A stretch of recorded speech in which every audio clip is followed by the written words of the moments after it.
Assalamualaikum warahmatullahi wabarakatuh. Alhamdulillah. Wassalatu wassalamu ala rasulillah. Amma ba'du. Alhamdulillah. Kaum muslimin rahimakumullah, saat ini kami sedang berada di Pulau Bokori ya, di Kendari, salah satu tempat rekreasi.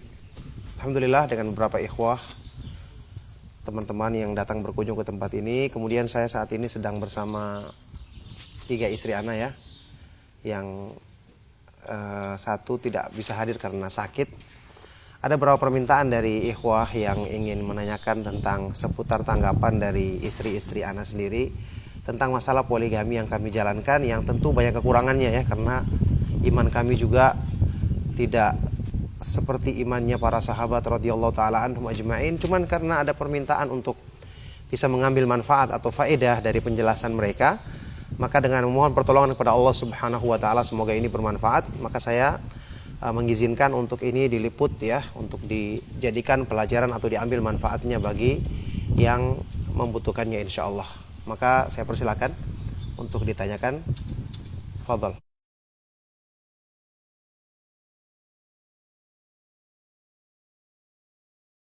Ya.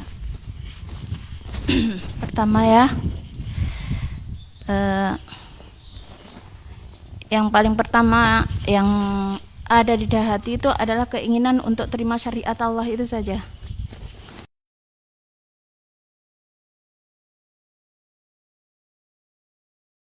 Ya, ya tentu ya harus berjuang ya. Setiap kita mau menundukkan hawa nafsu kan mesti di situ memang benar-benar kita harus mujahadah gitu ya.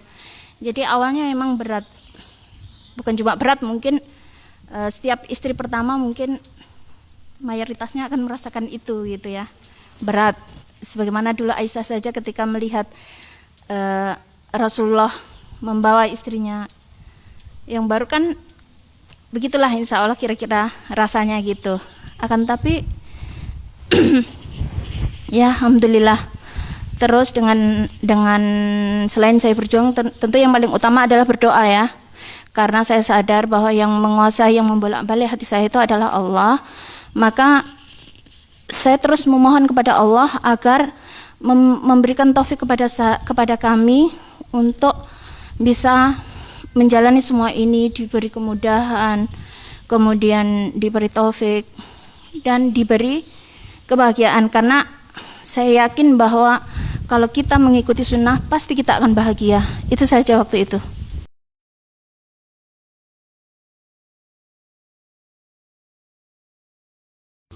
Enggak. Kalau untuk ikut apalagi sampai menghadiri walimahnya itu enggak ya. Tapi sebelum menikah itu Ustadz sudah membicarakannya, menyampaikan kepada saya. Dan khusus untuk yang keempat itu bahkan kasarnya selalu ikut nyeleksi lah gitu. Maksudnya kan namanya itu kan yang bakal menjalani kan bukan cuma Ustadz sendiri, dia akan masuk dalam rumah tangga kami. Jadi kan kami akan hidup bersama-sama, saya dan Ustadz akan hidup bersama dengan dia, bukan cuma dia saja yang mau hidup sama Ustadz begitu. Makanya ya begitu, saya yang jelas sudah ada kesepakatan lah kira-kira bagaimana yang cocok untuk kami berdua begitu.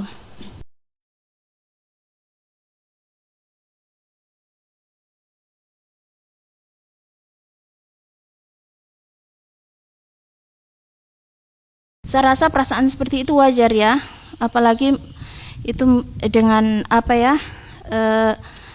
berkaitan dengan iman kita ya.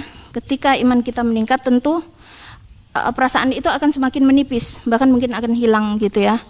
Ya satu-satunya dalam menjalani semua ini yang paling saya yakini adalah saya harus belajar, maksudnya terus menuntut ilmu dan ini bersabar gitu ya. Terus kalau dalam hal masalah rezeki, yang saya tanamkan dalam hati itu rezeki yang Allah gariskan, yang Allah berikan kepada saya itu nggak akan belok ke orang lain. Artinya nggak akan salah lah, Ustaz, Allah nggak akan salah kasih lah. Pasti kalau memang rezeki saya akan sampai sama saya dan anak-anak gitu.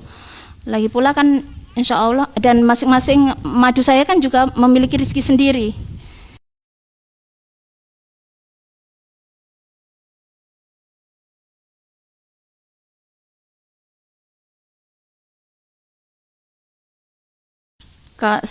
Sebenarnya kalau mau kayak berbagi cinta, mau berbagi harta, kalau memang dasarnya sudah nggak mau ya memang susah. Tapi kan laki-laki itu kan beda ya, nggak kayak kita perempuan kan. Yang bagi saya, yang penting suami itu tetap sayang sama saya, sama anak-anak. Insya Allah dia akan bisa, mampulah insya Allah. Kan Allah kasih dia kelebihan. Makanya laki-laki dijadikan pemimpin karena Allah sudah tahu kadarnya laki-laki kan, dia bahwa dia mampu untuk poligami, mampu. Beda kan dengan perempuan kan, gitu.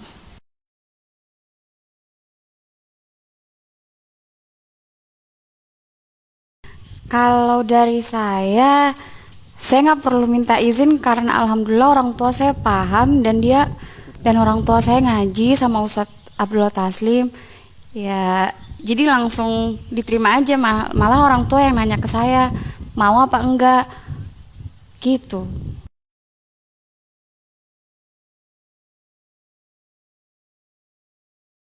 Kalau dari saya, ketika saya ditawari untuk ta'adud yang keempat, saya sudah dapat pelajaran dari beberapa teman saya yang memang ta'adud juga.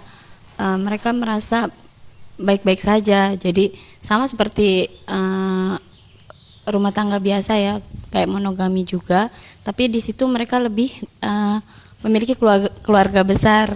Jadi ketika saya ditawari untuk ta'adud, saya udah nggak ketakutan lagi gitu, udah nggak ada rasa nanti saya dizolimi sama yang pertama atau dizolimi sama yang lainnya.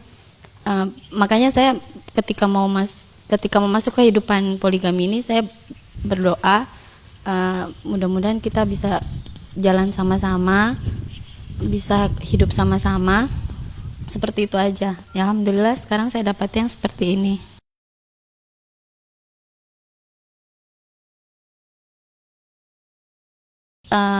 Jawabannya sama, ketika saya menjadi istri keempat sama bisa, ketika pas gilirannya saya merasa saya tetap aja jadi istri seutuhnya.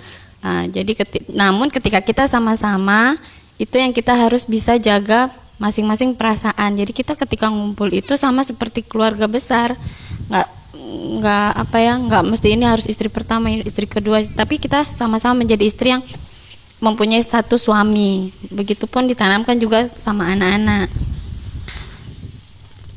Abinya sama-sama, suami sama-sama, begitu.